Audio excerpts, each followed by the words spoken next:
guys! Okay, so today I'm going to be talking about Olivia's tongue tie and kind of how we went about getting it revised and things like that. If you guys haven't seen my stories on Instagram, please go and follow me at Corrine. I'm filming again on my phone. I'm so sorry about the quality. I hope it's okay. And also all the banners. It's literally Charlie's birthday today. You can see the number 4 sort of like rotating behind me. But yeah, he is 4 years old today. I can't believe it. He's such a big boy. I'll insert some photos right here of our party.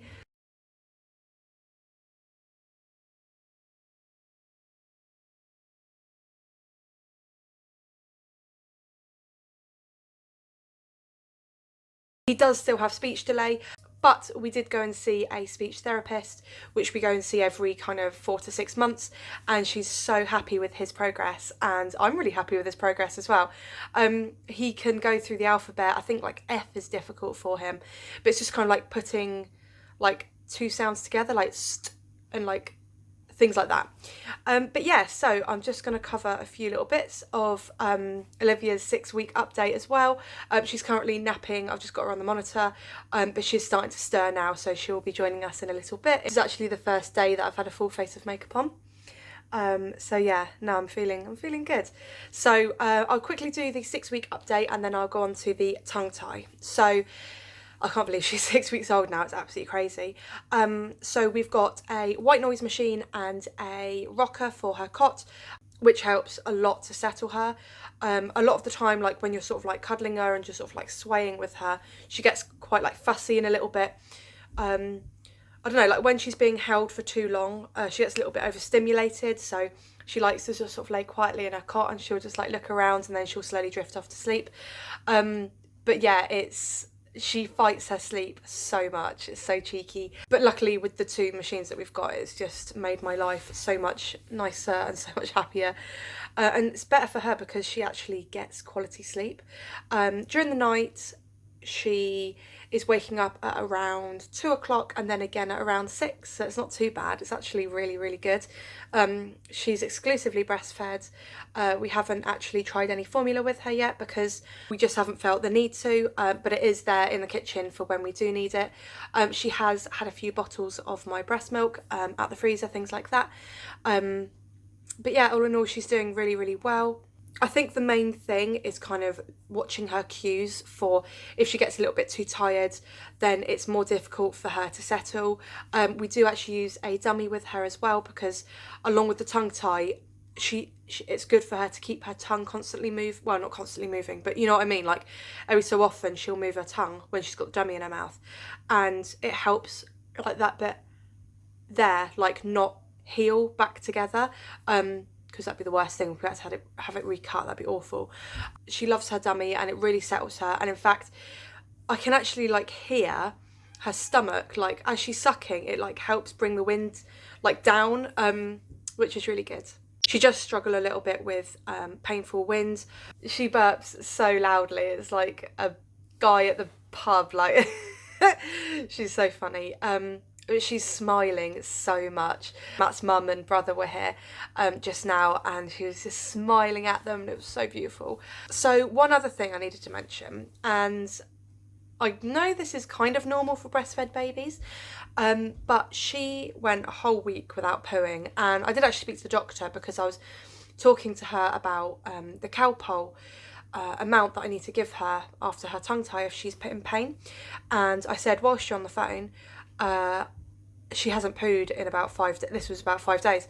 And she said that's really normal for breastfed babies. There's not like a lot of waste in the breast milk. So when she does poo, it'll be quite a lot. And she has just pooed today, like, and it hasn't been and it's literally been all week, and her wind has been so bad. It's just so eggy and sulphury and horrible. Bless her, it's not very ladylike. But yeah, so if you guys have ever had that, please leave me down comments. Harry had it. Again, it was very normal for him. He would go sort of about 4 or 5 days without pooing, and then when he did, it was an explosion and it like burst outside of his nappy and it'd be a disaster. And it'd always be when we were like at Asda and he'd be like in his car seat like, oh my god, what a mess. Hi, how are you? Did you have a nice time at Charlie's birthday? That's good. Oh, you're so beautiful. Your hair's lovely. Yesterday it was really cute because it was just like flicked up like that and he looked like Tintin. Show them your new pyjamas that I bought you. Wow. And does it, which way is it? Is it that way? Whoa, look at that. That's so cool. Red creeper. Green Red creeper. Yay. Oh, one sequence on the right way. Ah, there it is. Sometimes they get bent. They're facing the wrong way and it doesn't work. Does it matter though? No. Is it the biggest deal in the world? No. This one got bent somehow. Oh, well, never mind. So you are doing really well with your TT Rockstars, aren't you? You're doing well with your times table maths. You've already got 2 certificates from school, which is amazing. What was the third one? There was a first for... Most improved rock speed. Yeah, and then what was the second one? It said you've got third in something. What was that? Same, rock speed. That's amazing. Out of all of year 4. You're amazing. That's so good. Good job. You've lost your tooth. Put your head down a bit. Yeah. Still hasn't grown back. Oh no. What happened? What's going to happen if it never grows back? Don't know. It's going to have a gap. Let's call you Gappy. Are you going to come downstairs and have a little chat with us while Charlie falls asleep? Good. All right. Pop yourself on the sofa and I'll finish up my video. Can you sit like over there though? Thank you. No, like there. So, on to Olivia's tongue tie. Now, I don't want to scare anyone that is about to have it done, but it's obviously a procedure where you're cutting with scissors, so there will be blood. So basically, the lady came round, she showed me her insurance papers and everything like that, and her qualification. She's been doing it for 25 years. She's a registered nurse. She's CQC registered and all that in tongue tie, and she's a breastfeeding lactation consultant specialist, what have you. So, with all that being said, she went through a questionnaire about Olivia and me and kind of any medical issues that we had, if we had the vitamin K jab, which she did, just all things like that, and went through also her being in NICU. So the actual procedure was really, really quick. All I had to do was just put my hands on her forehead, drop her chin down like that, and have her mouth open. And she literally just went in with these special scissors, lifted up her tongue to make sure that she was in the right place, and then just cut.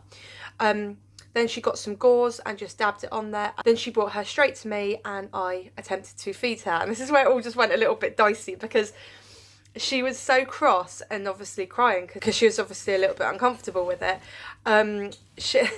There was like blood going everywhere mixing with saliva. It just looked a lot worse than it was.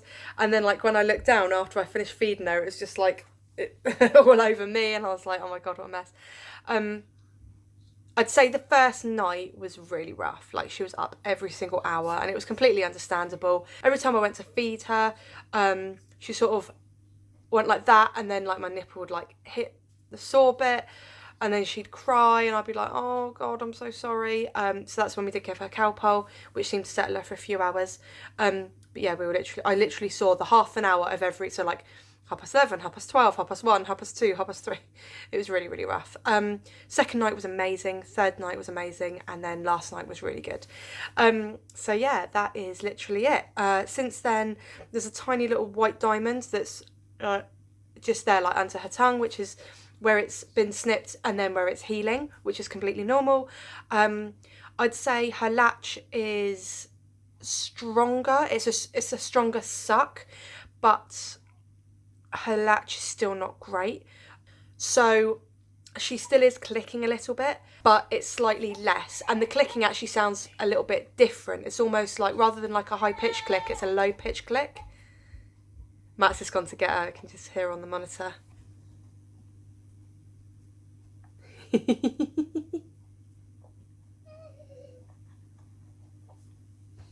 Oh, and she's gone. So yeah, we're still working on the latch. She still doesn't like to do a deep latch, so if I try and like sandwich my boob or try and like bit my nipple like into her mouth, then she just gets all cross and pulls off and just cries. So I don't really know how to hello, you come and bring her. Hi. Hello, darling. goodness, all this blanket. Let's unswaddle you and show them your beautiful dress that you've got on for Charlie's birthday. Look at the camera. Look at the camera. Look at the camera. Those little naked arms. Look. Look at you. You got your dress on and your little tights. You're a good girl. So yeah, we are doing quite well. Are you sleeping better at night now? Are you nursing better at night now as well? You clever girl. So we're normally nursing about every 2 to 3 hours during the day and about 4 to 5 at night. Oh. Should we go do your bum? She's still in size 1 nappies. She's in first size clothes, which is up to £10. She's about £9 something at the moment. So yeah, all in all, we're doing really well. So if you like this little update, give it a thumbs up, subscribe to me for free for more little updates like this, and we will see you in our next video. Say bye, ladies. You're so smiley. You are so happy.